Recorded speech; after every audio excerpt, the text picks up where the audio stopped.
Let us begin by entering an atmosphere of quiet, an atmosphere where no one is judged and nothing in this room is either praised or condemned. We can live for a long time in such an atmosphere of meditation and still keep our feet on the ground, because the Word must become flesh where life is actually lived. We are not going to retire to a mountain or throw away our devices to prove anything to God or to one another. We will sit right here, humanly ordinary, spiritually available, and let this presence establish itself within us. So, let us name the scene without shame. There are notifications and banners. There is the little red circle that promises something and withholds it. There is the scroll late at night, when the body is tired but the thumb is busy. There is that quick check in the grocery line, the car parked, the child calling from the other room while the eye says, "1 second." There is the odd loneliness when the phone is not in the pocket, and the small anxiety when the battery is low. And none of that is good or evil. None of that is a mark against you.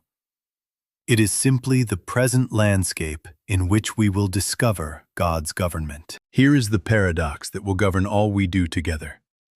The phone is neither good nor evil. It is a form without virtue or vice. In what sense is this so? In the simple sense that the good is invisible. It is never embodied in metal or glass or code. The power is not in the object, but in the consciousness we bring to it. If there is disturbance, it is not in the form. If there is peace, it is not in the screen.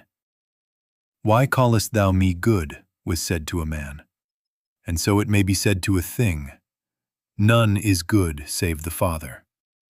So we withdraw the halo, and we withdraw the horns, and let the device be what it is, a tool. Then what are we really seeking when the hand reaches? What is it that feels so urgent that the thumb must know now? Are we looking for approval, for an answer, for a distraction, for a little breath when the room feels too tight? You will see, as we go, that very often the swipe is a veiled prayer for reassurance, for identity, for peace. And because the object cannot give what is invisible, the search repeats. I promise you this will not be a lecture against modern life. It will be a way for the Word to become flesh in the very instant of reach, in the moment between glance and gesture, so that even there the presence that goes before you can make the crooked places straight. We will not fight. We will not flee. We will learn to stop short and to turn within. Not to win a contest with a gadget, but to discover that peace is not in the gadget and never was. Here, in this gentle atmosphere, let us be willing to see the phone as neither savior nor tempter, and to ask honestly, what am I seeking now, and why must it be this very second? If we can hold that question in quiet, we are already on holy ground. Let us look more closely, and let us look without praise and without blame. This is neither good nor evil. This is glass and metal. This is a casing, a battery, a little board with threads of light running through it. And so it is. This is neither good nor evil. This is a screen. It knows nothing until an image is sent to it, and even then, it is only light arranged in patterns. And so it is. This is neither good nor evil. This is a tool, an instrument, a modern pen and paper, a camera and a wire. Nothing more and nothing less. And so it is. In what sense is this so? In the simple sense that no harmony is embodied here and no discord lives here. The good is invisible. The power is invisible. And whatever seems to act through the form is the measure of the consciousness we bring to it. There are, broadly, 2 errors we fall into when we forget this. We put a halo on the device, or we strap horns upon it. With the halo, we say, "You will keep me connected. You will comfort me. You will make me known. You will remove my boredom, soothe my fear, grant me meaning." That is idolatry in a modern dress, not because we are wicked, but because we are asking a shape to do the work of spirit. With the horns, we say, "You corrupt attention. You steal childhood. You ruin marriages. You destroy my peace." That is superstition in a new costume, not because we are foolish, but because we are attributing causation to what has none. In both cases, we have placed the value in the form instead of in the invisible presence that alone is good. "Why callest thou me good?" was spoken to a person, and it may be spoken to a thing. None is good save the Father. Good is invisible. Let that be practical, not poetic. No app contains peace. Peace is a quality of consciousness. No feed contains love. Love is the nature of God's own being registering in and as awareness. No message contains identity. Identity is the sonship that cannot be texted, posted, or tallied. No number of likes can confer worth, and no stretch of silence can remove it. When we forget this, fear and desire rush in and fasten moral qualities to forms. If I can just see this, I will be safe. If I miss this, I will lose what is essential. If I answer now, I will prove I am needed. If I do not answer, I will vanish. Anxiety is then projected onto the object. Hope is projected onto the object, and we ride the roller coaster of appearances as though the car were moving by its own power. Try, for a moment, to release this story and to look again. This is neither good nor evil. This is a rectangle you can set on a table while you breathe. And so it is. Watch what happens to the nervous heat when you withdraw the praise and the blame. The fever subsides because you have ceased making a god and you have ceased making a devil. You have returned the form to its rightful place as effect, not cause, as servant, not master. Then where is the cause? Where is the good? Where is the governance of your peace? Not out there in pixels, not in another notification, but in the presence that is closer than breath, in the Father within who doeth the works. If the phone is not the power, then the only sensible next step is to locate the power where it truly is, to turn from the screen to the source, and to let the inward government take up its own office in us. And so it is. Having let the device be a tool, let us look where the movement actually begins. In us, at the instant just before the reach. What am I looking for? Not merely information. Very often it is a feeling. What feeling? The feeling of being held, of being seen, of being in control, of not missing out on life, of quieting a small ache that began long before there was such a thing as a notification. And so it is. What does the thumb ask the screen to give? Peace, reassurance, a little sign that I matter, a little relief from the loneliness of being a separate self. We think we are checking headlines. Inwardly, we are praying, "Tell me I am safe. Tell me I belong. Tell me I am not forgotten." Please see this without accusation. The prayer is not wrong. The direction is. The soul is forever praying for God, though it may not know to use that word. The swipe, for many, is a disguised prayer. We are not to be ashamed that we pray. We are to be wise about where we send the prayer.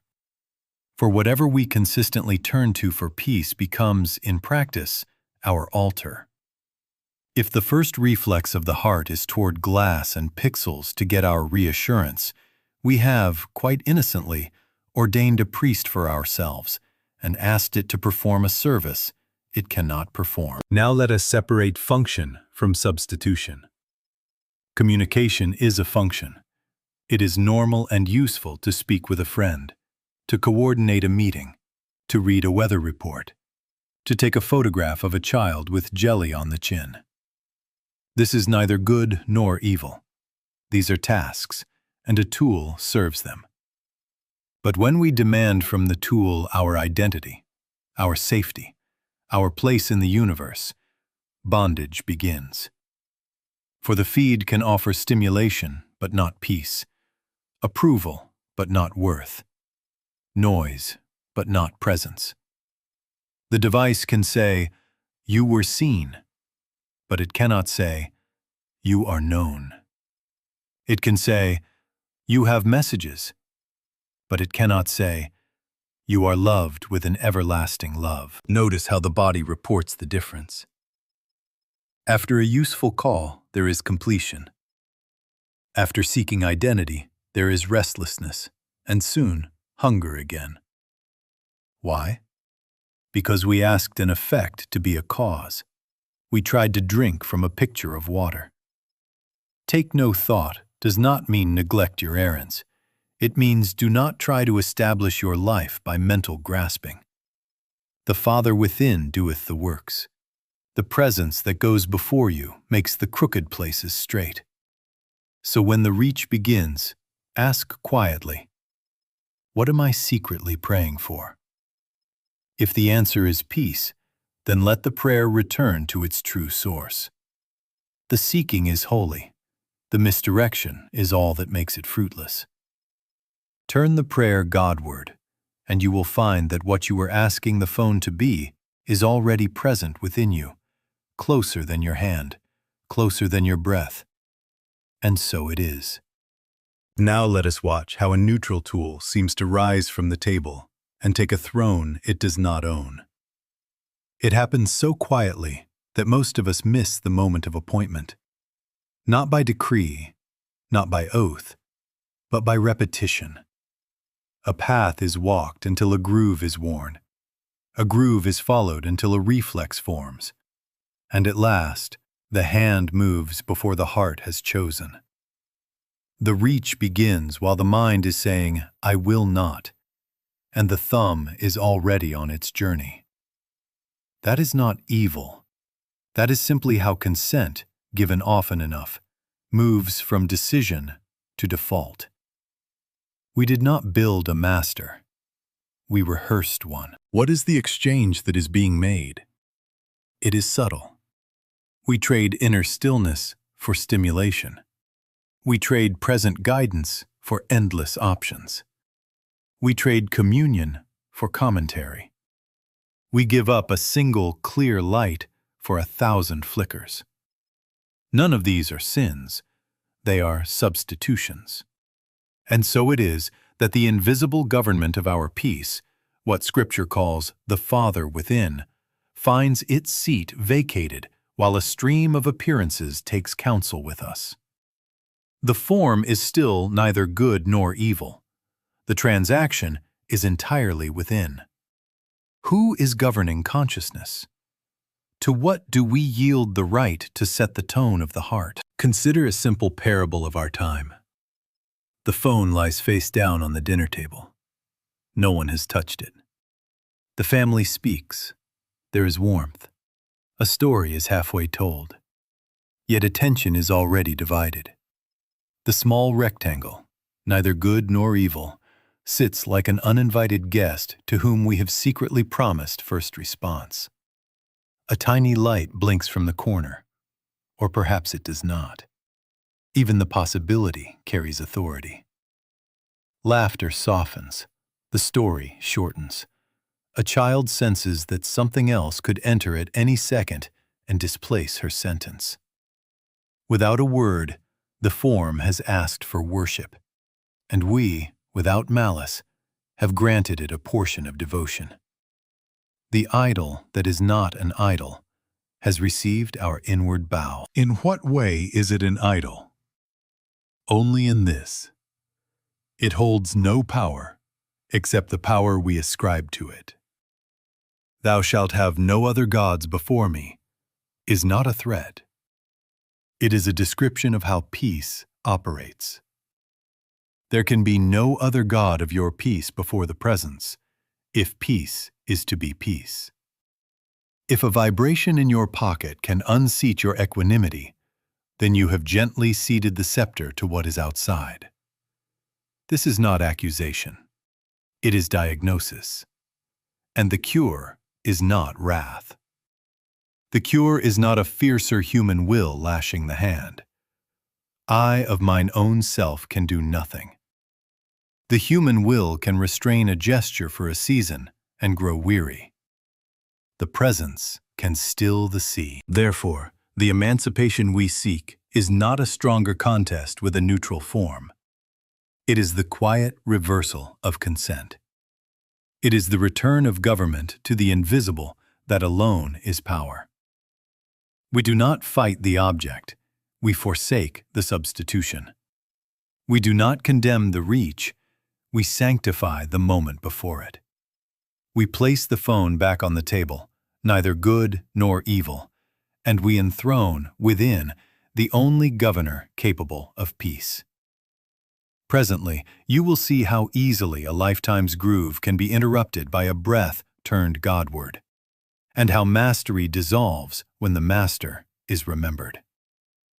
And so it is. Having seen that mastery is not in the object, the next temptation is to try to prove it by force.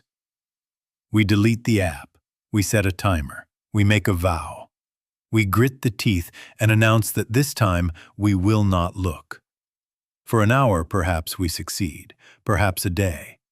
And then the pressure builds because the attention never left the form. We were worshiping against it instead of for the presence. The human will had the spotlight. The phone was still the co-star. In such a contest, both contestants become larger in consciousness, and the arena of fight becomes our atmosphere. This is not freedom. This is strain. I of mine own self can do nothing. Hear that not as a defeat, but as a releasing word. It ends the private campaign. It acknowledges that the personal mind cannot manufacture peace and then defend it from triggers. Peace is not a product of thought. Peace is a presence. The more we attempt to engineer it by effort, the more we fix our gaze upon what we fear will disturb it. And so we grant disturbance an imagined power. Why does willpower fail? Because it tries to secure an invisible good by manipulating visible forms. It tries to dam a river it did not start and cannot govern.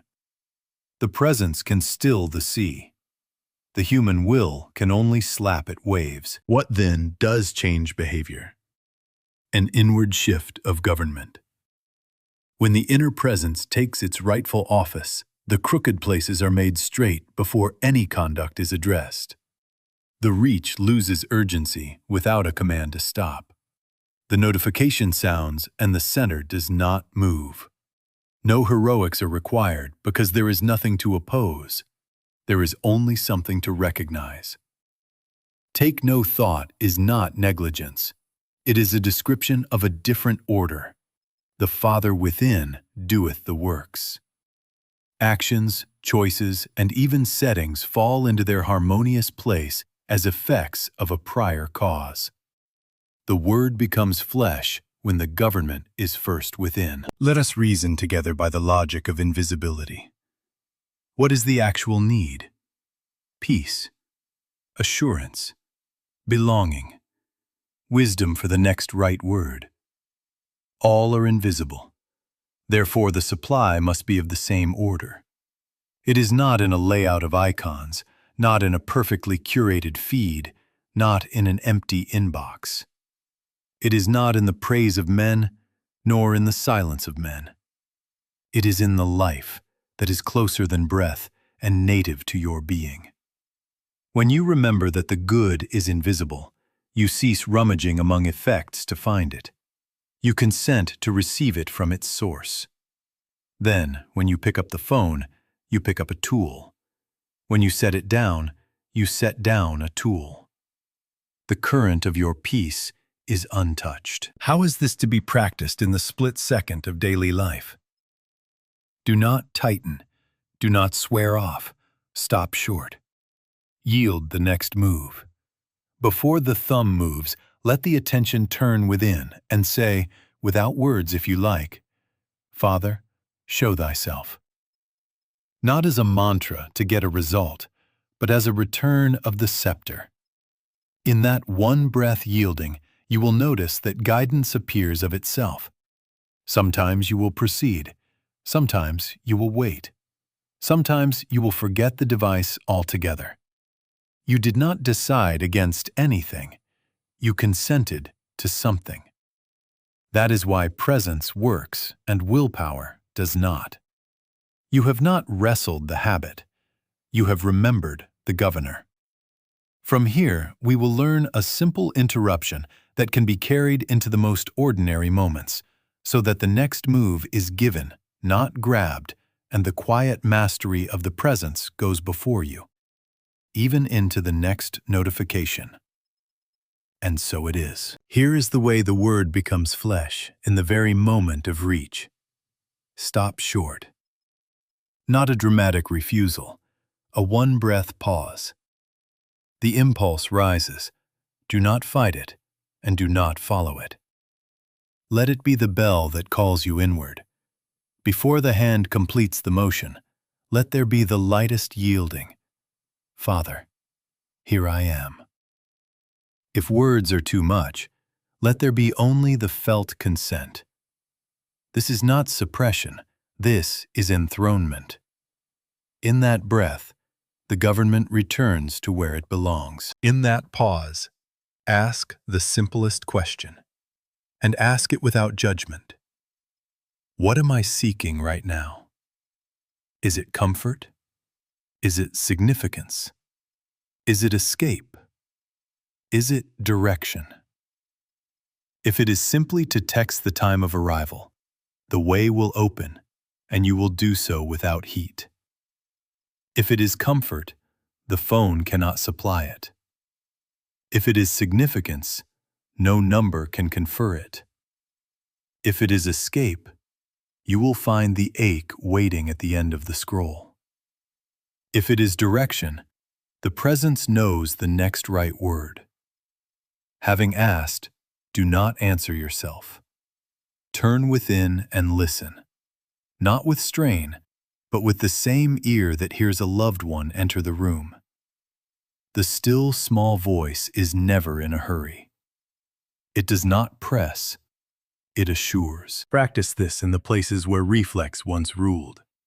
Waiting in line at the market, there is the familiar reach. Stop short. One breath. What am I seeking? If it is nothing more than to check the list, proceed as from a clear center. If it is relief from the small embarrassment of standing without doing, feel the inward companionship that says, I am with you always. Waking in the night, there is the urge to open light into a dark room. Stop short. One breath. What am I seeking? If it is peace, turn from the picture of it and receive the substance. Sitting in a meeting, the mind wanders toward the incoming. Stop short. One breath. What am I seeking? If it is direction, let the Father within give the next word, and you will hear it when it is time to speak, not when the phone calls. You will notice observable changes, and you will not have engineered them. The compulsion weakens when it is met with presence. The thumb forgets to complete its journey because the need that sent it has been met at its source. Notifications still arrive, and the center does not move. Sometimes you will answer, sometimes you will not. In either case, peace remains the cause, and the action is the effect. The phone resumes its proper office, servant, not sovereign, tool, not temple, neither good nor evil.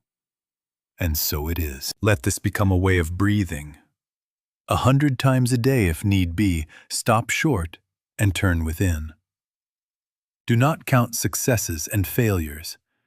Every pause is communion, and every communion is fruitage. Take no thought becomes practical when the presence goes before you, even into the next vibration in your pocket, to make the crooked places straight. In due season you will discover that you did not train a habit, you remembered a law. And in remembering, you are free. Having found that the hand can pause, let us now find that the self can rest. For online we are tempted not only to act, but to be an actor. Persona comes from the word mask, and in the digital mirror we polish the mask. We brand, we posture, we defend, we prove. We select the angle that flatters, the sentence that sparkles, the stance that signals. And then we wait, not for God, but for account to confirm that we exist. This is not evil. It is simply the old human habit meeting a new stage. And so it is. The device magnifies this habit because it is built to echo. Curated images, instant opinions, the need to be right, the need to be admired, the fear of being ignored. Each is offered a microphone. An algorithm becomes a chorus master. Outrage gets a drumbeat. Approval becomes a measurable mist that rises and vanishes. We begin to live as though identity were a graph to be tended. We tighten when silence falls. We quicken when numbers rise. All the while, the heart is asking the same unseen questions. Am I known? Am I safe? Do I belong? And we are tempted to answer with performance. Now hear the reversal that makes for liberty. You are not your profile. Identity is not assembled by adjectives, photos, or stances. It is bestowed by sonship. All that the Father hath is mine. I and the Father are one. A person without qualities online is the same person without qualities in the grocery line. Christ identity, not the mask. Essence, not the image. If no one sees, you remain. If everyone sees, you remain. Likes do not add to you. Criticism does not subtract from you. Good is invisible. Worth is invisible. When identity is remembered as invisible, the visible stops dictating your peace. From that recognition there comes a great gentleness. Do not behold your neighbor as their posts. Do not behold yourself as your performance. Behold the Christ beneath appearances. When you witness the hot take, the humble brag, the clumsy sentence, the perfect vacation, try quietly to release praise and blame. Why callest thou me good can be heard even there. None good save the Father. And neither do I condemn thee may be the only word you need to hold. You are not being asked to approve or oppose every wave. You are being asked to see through the foam to the sea. Watch what happens in your conversations when this becomes your atmosphere. The need to win fades because identity is not at stake. The need to impress softens because nothing needs adding to what already is. Sometimes you will share and it will be simple. Sometimes you will be silent and it will be full. A correction, if needed, will be offered without heat because love, not self-importance, is speaking. Even the comment box becomes a small sanctuary where no one is on trial. Worship is no longer exacted through approval or outrage because the altar has been moved back within. Presence is the cause. The phone is the instrument. Relationships become the fruit. And so it is. Let this recognition come home with you. Literally, to the front door, to the kitchen table, to the sofa, to the hallway, where shoes are kicked off and backpacks land. In many houses today, devices do not only occupy hands, they fracture attention. But the repair does not begin by counting minutes or handing out verdicts. It begins by withdrawing condemnation and superiority. This is neither good nor evil. This is a household full of persons, each one secretly praying for peace in their own way. And so it is. If we enter as judges, we will make defendants. If we enter as presents, we will make room for presence to govern. Let there be an atmosphere in which no one is good because they use less, and no one is bad because they struggle. Release one another from labels. Why callest thou me good is as helpful at a dinner table as in a synagogue. None is good save the Father. Neither do I condemn thee is a key that opens more hearts than a lecture. Behold each one as a person without qualities, your partner, your child, your parent, yourself. Persona falls away when no one must perform to be in the room. In that air, shame dissolves because it is not being fed. Secrecy loosens because there is nothing to hide. Rebellion quiets because there is nothing to push against. You are not being asked to manage each other. You are being asked to behold the Christ where a mask once drew all the attention. How shall this take flesh? Establish little sanctuaries, not rules. Choose 2 or 3 moments in the day and let them be unhurried presence. A greeting at the door, 5 undivided breaths, and an embrace before any screen. A meal, perhaps 1 candle, perhaps a moment of gratitude, the phones resting as tools on a side table, not as judges on the plate. Bedtime, 1 story, 1 prayer, 1 silence held together long enough for the heart to exhale. Do not police these, host them. If someone forgets and reaches, do not slap the hand with a principle.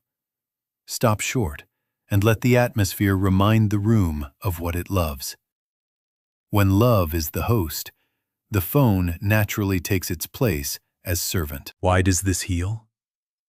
Because pressure breeds counterpressure, and shame seeks shadows. Non-judgment lets the inward government awaken. When people are not being judged, they return to themselves. The presence that goes before you makes the crooked places straight without argument. You will see observable fruit. Conversation becomes easier because no one is on trial. Laughter returns because nothing is being defended. The device is used with purpose and then set down without fuss because the hunger that drove compulsion has been met by a nearer food. Let this same atmosphere go with you beyond the front door. At work, let meetings become moments of real presence. Phones set aside, not as a moral triumph, but because attention has found a better feast. With friends, let the first minutes be for eyes and voices before any sharing of pictures. In public, on a train or in a cafe, carry a stillness that does not scold the world of screens, but quietly remembers that love is the cause and technology the instrument. You will notice that even emails written from your center sound different. Even replies wait until the inner word is given. Home becomes a small Eden, not by exile from modern life, but by the simple fact that God is again the government of that space. From there, the peace overflows, and the phone, neither good nor evil, serves what it was always meant to serve: love. And so it is. Now let us take this out of the sanctuary and into the errand, the commute, the shift at work. The word must become flesh, or it is but a pleasant idea.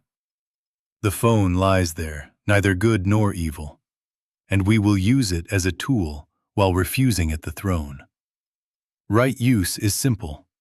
Communication, scheduling, learning, creating, helping. And so it is. Wrong use is just as simple, seeking peace, identity, or worth from what cannot give it. Therefore, the practice is not to abandon function, but to anchor peace in the invisible source while function proceeds. Take no thought does not cancel the calendar. It cancels anxiety as cause. The Father within doeth the works. The device becomes an instrument for that work, not a substitute for that presence. Before you pick it up, try the three-part discernment that keeps government within. First, why am I picking it up? If it is to call a friend, to check a time, to send a needed note, you will feel the rightness of it. If it is to soothe a nameless ache, name the ache and turn Godward first. Second, what is the loving purpose? Love is practical. It clarifies, it serves, it blesses. If the purpose is loving, proceed. If it is vanity or fear, pause and let love correct it. Third, can I do this without losing my inner seat? If the answer is yes, go on as one seated in peace. If the answer is no, wait one breath longer until the seat is felt, and then let the action flow as effect, not cause. Watch how this incarnates in small choices. You think of a friend in grief. Instead of 10 anxious checks of a timeline, you send one kind message and release the rest to God. That is love made practical. You need a fact, a pharmacy hour, a recipe, a train time. Look it up, receive it, and return to stillness before the next tap. You need direction. Open the map, follow the turn, but keep awareness with the life that is moving, not only with the arrow on the glass. You take a photograph of your child. Let the moment be primary and the image secondary, so that the presence is in the picture because it is in you. You draft an email. You do not hurry to clear an inbox as a way to clear guilt. You wait for the inner word, write it once, and it carries a tone that does more work than 3 hurried replies. Creation becomes different under this governance. You record an idea as a voice memo, so you need not clutch it. You trust the presence that goes before you to bring it back when needed. You skim the headlines, not to be alarmed, but to be of use. When fear rises, you stop short, return to the center, and let love decide whether action is yours or prayer is yours. You post a note or a photograph when there is a nudge to share, not to harvest responses, but to bear quiet witness. Then, whether 5 see it or 50,000 see it, peace is unchanged, for good is invisible. And when you fail, for a moment or a morning, do not build a courtroom. Neither do I condemn thee. Simply stop short wherever you awaken, whether 3 minutes or 3 hours into a scroll, and return. Set it down, or keep it in hand if the task is still before you, but reclaim the seat within.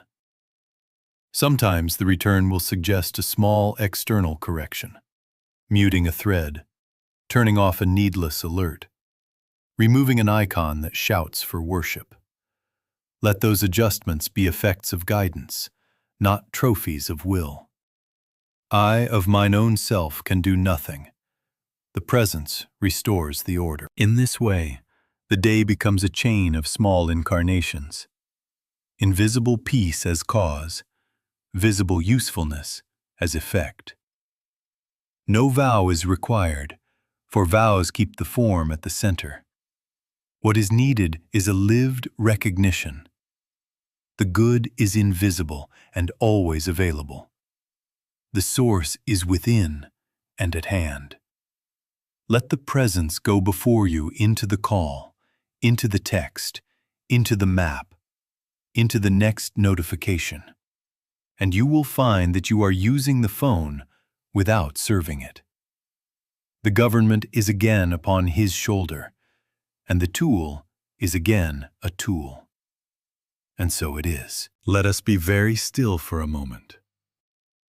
Let the shoulders drop a fraction. Soften the eyes, even if they are open. Let the breath come without management. We are not here to manufacture anything. We are here to consent. Peace is not the result of our effort. Peace is a presence. I of mine own self can do nothing. The Father within doeth the works. So we rest the mind from reaching, and we yield the heart from grasping, and we let the nearness of God be what it already is, nearer than breath, nearer than the next thought, already here. In this stillness, notice that there are not two worlds, one sacred and one secular. There are not two universes, one for prayer and one for notifications. There are only two concepts of the same universe, one that beholds power in forms, and one that knows the source within. The phone is neither good nor evil. The notification has no power to bless or to disturb. Good is invisible. Power is invisible. Let us quietly transfer our sense of government from appearance to presence. Let the presence that goes before you make the crooked places straight, even here, even now, even into the small sounds that may come from your pocket. When the tone arrives, let it be a bell, not to summon anxiety, but to call you home to the center. Make, in this silence, a gentle willingness for the next time. Not a vow, a willingness. The next time the impulse to reach arises, stop short. One breath. Father, here I am. Feel for the companion, and let the next act be given. Sometimes it will be to answer. Sometimes it will be to wait. Sometimes it will be to forget it altogether. You will not be forcing. You will be consenting. Take no thought does not mean neglect. It means do not let thought be the governor. Let the government be upon his shoulder, and let your action be the effect of that government. In the grocery line, in the doorway, upon waking at 3 a.m, the protocol is the same. Stop short. Turn within. Receive. Then the word becomes flesh, has calmer hands, kinder eyes, and an atmosphere around you that does not pressure, but releases. Let gratitude arise for the simplicity of this way. Nothing harsh is required. There is no courtroom here. Neither do I condemn thee. The inner government is already established. Our part is only to acknowledge it and watch it appear outwardly as steadier days, quieter rooms, more considerate speech, and tools that serve rather than rule. Even a notification, when it comes, becomes an occasion to return to peace, because we have remembered where peace is. Thank you for your companionship in this silence. Go on with your day, but go on with an inner companion. Let the presence go before you into the call, into the message, into the errand, into the next vibration you hear. And as you go, be at rest. The source is within, and the fruit will appear. And so it is. Thank you.